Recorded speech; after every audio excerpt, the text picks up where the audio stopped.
السلام عليكم ورحمة الله تعالى وبركاته.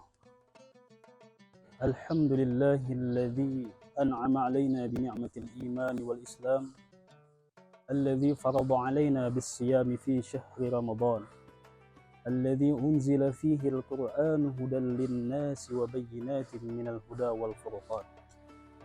أشهد أن لا إله إلا الله وحده لا شريك له الرحيم الرحمن، وأشهد أن سيدنا ونبينا محمدا عبده ورسوله النبي فاصح اللسان. اللهم صل وسلم وبارك وعظم على سيدنا وحبيب قلوبنا محمد إمام أهل العرفان، وعلى آله وأصحابه وأتباعه إلى يوم الميزان. أما بعد، وقد قال الله تعالى في القرآن العظيم: أعوذ بالله من الشيطان الرجيم. يا أيها الذين آمنوا كتب عليكم الصيام كما كتب على الذين من قبلكم لعلكم تتقون.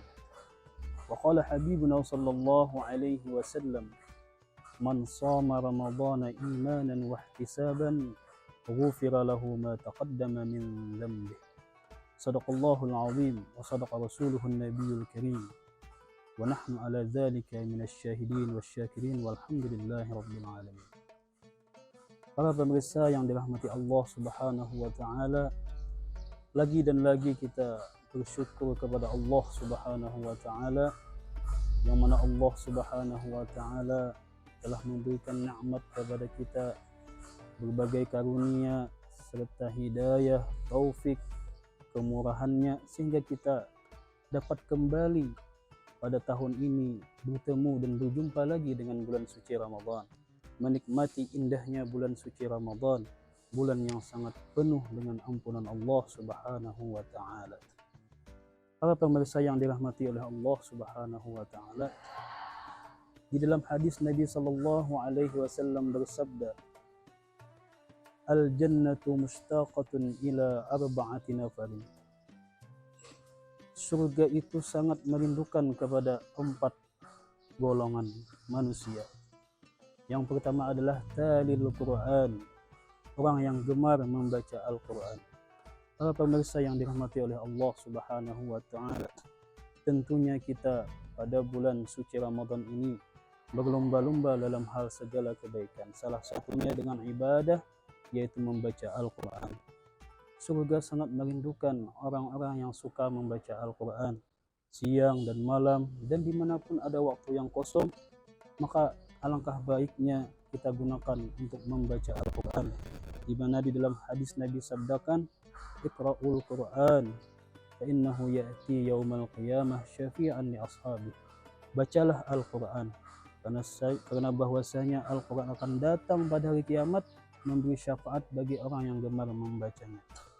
Kemudian yang kedua adalah orang yang tergolong dirindukan oleh surga, yaitu hafizul lisan, orang yang senantiasa memelihara lisannya daripada mengganggu orang lain dan daripada hal-hal yang membuat dosa.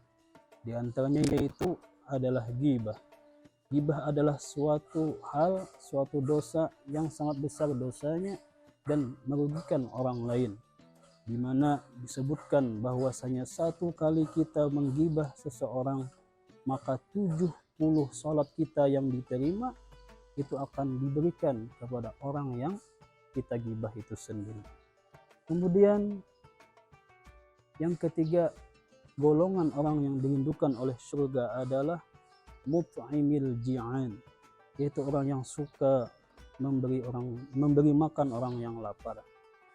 Islam tentu saja mengajarkan kita peduli dengan orang lain, peduli dengan sekitar kita, peduli dengan tetangga kita. Kita lihat, kita tengok apakah orang-orang sekitar kita, tetangga kita itu dalam keadaan kelaparan. Maka apalagi di bulan suci Ramadan ini, momentum yang sangat bagus untuk kita suka memberi makan kepada orang yang lapar. Apalagi kita suka membukakan puasa bagi orang-orang yang puasa di bulan suci Ramadan. Bahwasanya malaikat Jibril alaihi salam senantiasa beliau, kata Nabi sallallahu alaihi wasallam, ma zala Jibril yusini bil jar, bahwasanya malaikat Jibril sering menasihati beliau, yaitu dengan hak tetangga.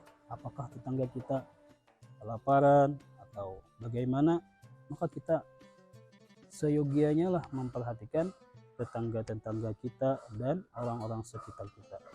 Kemudian yang keempat, golongan orang yang dirindukan oleh surga yaitu as-shaimina fi syahri Ramadan, yaitu orang yang berpuasa di bulan suci Ramadan. Nah, tentunya kita berharap semua pada bulan ini kita manfaatkan dengan berbagai macam amal ibadah.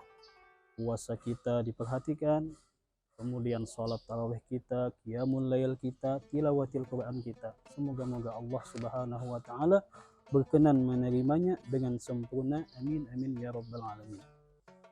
Para pemirsa yang dirahmati Allah Subhanahu wa taala, ada sebuah hadis yang mana hadis ini sangat perlu kita pikirkan, sangat penting kita renungkan di dalam hati. Siapa tahu hadis ini jatuh kepada kita atau tertimpa kepada kita, wal iyadu billah. Hadis tersebut berbunyi, qala Nabi sallallahu alaihi wasallam, kam min shaimin laisa lahu min siyamihi illa al-ju' wal 'atash. Betapa banyak orang yang berpuasa namun tiadalah puasanya tersebut baginya melainkan mendapatkan lapar dan dahaga saja. Tentunya kita semua berharap puasa kita tidak semacam itu. Mari kita semua tingkatkan puasa kita daripada puasa awam kepada puasa khusus, yaitu puasa tidak cuma menahan makan, menahan minum, dan menahan jima di siang Ramadan dengan pasangannya, tapi kita berharap puasa kita ini naik setingkat, yaitu ke puasa khusus. Selain kita tidak makan, tidak minum, menahan jima daripada pasangan kita di siang Ramadan, maka kita menjaga jawarih kita, anggota badan kita, mata, tangan, kaki, mulut, dan semua anggota badan kita daripada perbuatan dosa dan hal-hal yang melalaikan kita daripada mengingat Allah Subhanahu wa taala. Dan akhirnya kita berdoa bersama-sama, mudah-mudahan kita diberikan lagi kesempatan panjang umur dalam sehat walafiat, sehingga kita bertemu lagi dengan Ramadan yang selanjutnya dengan keadaan selamat dunia akhirat. Amin amin ya rabbal alamin.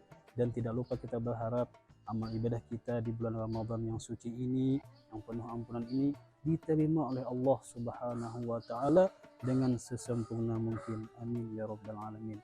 Dan akhirnya hadza minni wal 'afu minkum. Wassalamualaikum warahmatullahi wabarakatuh.